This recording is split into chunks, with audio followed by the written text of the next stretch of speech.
Sir मेरा पहला interview था ये।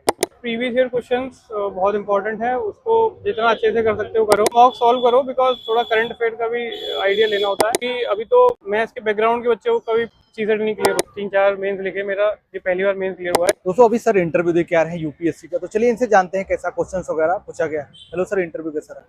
बढ़िया, मेरा पहला इंटरव्यू था अटेम्प्ट कितना दिया आपने? ये मेरा 7th अटेम्प्ट है। 7। इसके पहले जो आपने अटेम्प्ट दिए थे उसमें क्या चीजें हुई थी? उसमें मेंस लिख रहा था बट इंटरव्यू तक नहीं पहुंच पा रहा था। आपको क्या लगता है इस बार क्या इम्प्रूवमेंट हुआ कि आप यहाँ तक पहुंचे? Answer writing, mainly answer writing पे फोकस करेंगे तो ही मेंस क्लियर हो। इंटरव्यू की बात करें तो क्या क्वेश्चंस वगैरह पूछे गए, इसके बारे में थोड़ा बताइए। तो मेरा बैकग्राउंड बायोटेक से और फिजिक्स से है, तो most of the question was from biotech and physics and I am also in railway, so railway से भी कुछ क्वेश्चन थे। क्वेश्चंस वगैरह कुछ आपको याद हो तो उसके बारे में थोड़ा बताइए। रेलवेज का जो पैसेंजर्स का एक्सपीरियंस है उसके ऊपर पूछ रहे थे कि वो अभी इतना खराब क्यों है, कैसे इम्प्रूव होगा, लाइक ऐसा कोई क्वेश्चन आपसे पूछा गया जिसके बारे में आपको थोड़ा बहुत आइडिया ना रहा हो, तो उसका आंसर आपने कैसे दिया था? मैंने मना कर दिया, जो मुझे बहुत एग्जैक्टली आइडिया नहीं था तो बोल दिया कि नहीं, अब थोड़ा मोड़ा आइडिया होने से नहीं होता ना, तो पूरा जब तक क्लियर आइडिया नहीं हो तब तक आंसर नहीं देना चाहिए मेरे हिसाब से। तो मैंने जो भी मुझे समझ में आ रहा था मैंने आंसर दिया, और जो नहीं आ रहा था मना कर दिया, तो दे वर हैप्पी दैट ओके। तो तैयारी के लिए मीडियम कौन सा था आपका sir? English medium through out. और ऑप्शनल सब्जेक्ट क्या रहा आपका? ऑप्शनल फिजिक्स था मेरा। और तैयारी आपने कैसे की, मतलब कोचिंग वगैरह किया था? कैसे कोचिंग की थी मैंने शुरुआत में, फर्स्ट अटेम्प्ट में, उसके बाद फिर सेल्फ स्टडी करी। Self study. बात करें अभी 2025 का प्रीलिम्स का एग्जाम होने वाला है, तो उसके लिए क्या रणनीति फॉलो की जाए कि प्रीलिम्स का एग्जाम आसानी से क्लियर किया जा सके? प्रीलिम्स के लिए प्रीवियस ईयर क्वेश्चंस बहुत इंपॉर्टेंट है, उसको जितना अच्छे से कर सकते हो करो, like 3 times 4 times 5 times analyse करो, क्योंकि प्रीवियस ईयर क्वेश्चन से ही सॉल्व होगा। और करंट अफेयर के साथ साथ कोर सब्जेक्ट पे भी बहुत अच्छे से फोकस करना है, लाइक 4-5 कोर सब्जेक्ट जो हैं उसको पढ़ो, एनसीईआरटी पढ़ो, देन प्रीलिम्स विल बी हो जाएगा। जैसे आपने बताया पीवाईक्यू, तो पीवाईक्यू अगर हम लगा रहे हैं तो किस प्रकार से उसको देखना चाहिए, किस प्रकार से एनालाइज करना चाहिए कि इम्प्रूवमेंट धीरे धीरे होता जाए?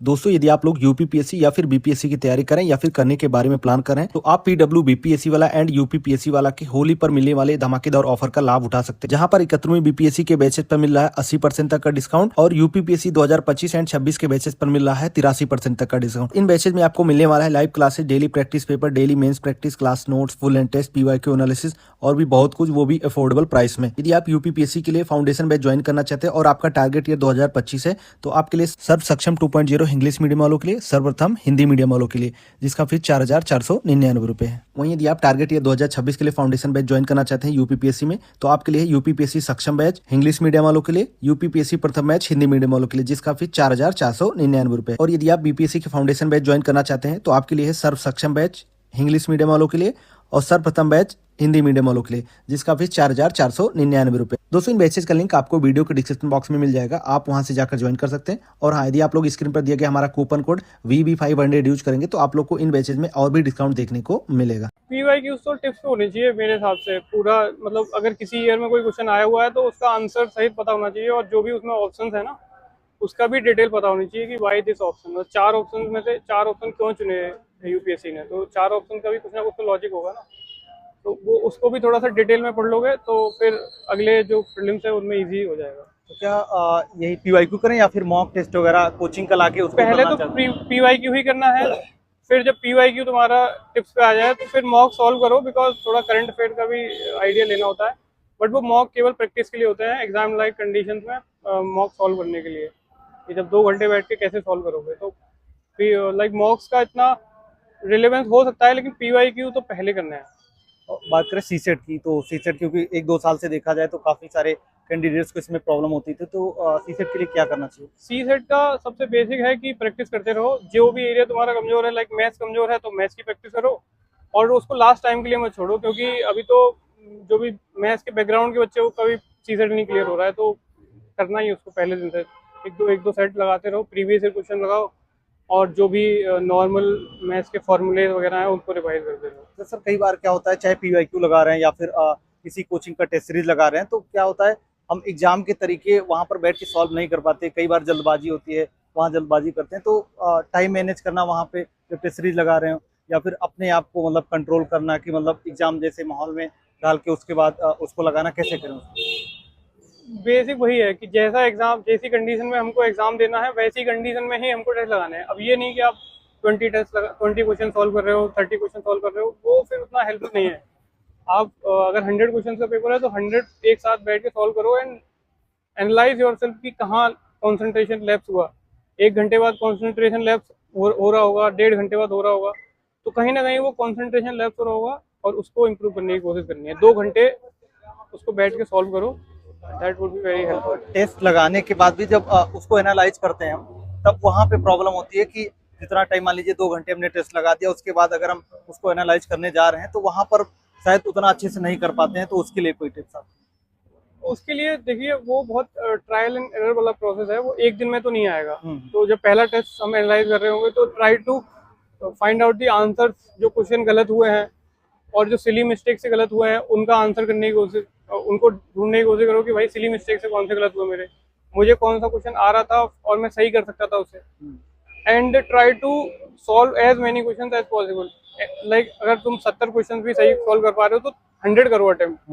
उस 30 में से देखो कि कितने और करेक्ट हो रहे हैं तुम्हारे अटेम्प्ट करने पे लॉजिकल रीजनिंग से। फिर वो धीमे धीमे इस सब चीज़ों को एनालाइज करोगे तो you will find out that your score is improving.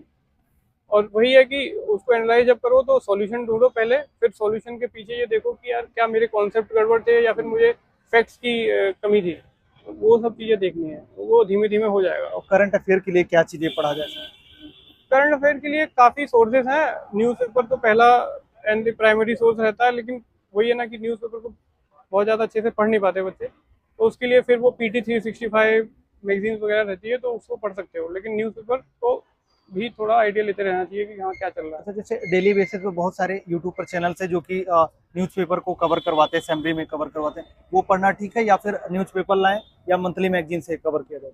Newspaper in my opinion अपने आप पढ़ो, अंडरस्टैंड करने की कोशिश करो जो भी कर पा रहे हो, फिर उसके बाद कोई एक सोर्स देख लो जो डेली न्यूज़ दे रहा हो टॉपिक वाइज, क्योंकि न्यूज़पेपर के बेसिस पे वो सेलेक्ट कर लेते हैं कुछ कुछ थीम्स और वो UPSC के अकॉर्डिंग जो भी रिलेवेंट होता है उसको प्रेजेंट कर देते हैं। मेंस की स्ट्रेटजी की बात करें तो थोड़ा शॉर्ट में मेंस की स्ट्रेटजी क्या रहती है उसके बारे में? मेन की स्ट्रेटजी देखो, मैं तो मुझे लगता है कि बहुत सही कैंडिडेट नहीं हूँ, क्योंकि मेरा 3-4 मेंस लिखे, मेरा ये पहली बार मेंस क्लियर हुआ है। लेकिन अगर जो भी मुझे समझ में आता है उसमें ये है कि आप आंसर राइटिंग करो जितनी भी कर सकते हो और प्रीवियस ईयर क्वेश्चन को सॉल्व करो।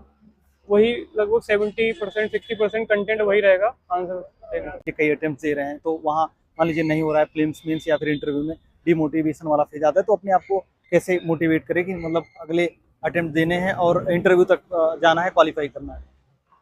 और ये तो पर्सनल चॉइस है मेरे हिसाब से। बाकी हॉबीज डेवलप कर सकते हैं कि जो भी हॉबीज है तुम्हारी वो तुमको हेल्प करेगी इस प्रोसेस में मेंटली स्ट्रांग रहने में। और बाकी डिसाइड करना यार कि एक अपर लिमिट रखो कि अटेम्प्ट की, यार इतने अटेम्प्ट के बाद मुझे नहीं देना है इसको, तो वो हेल्प कर सकता है।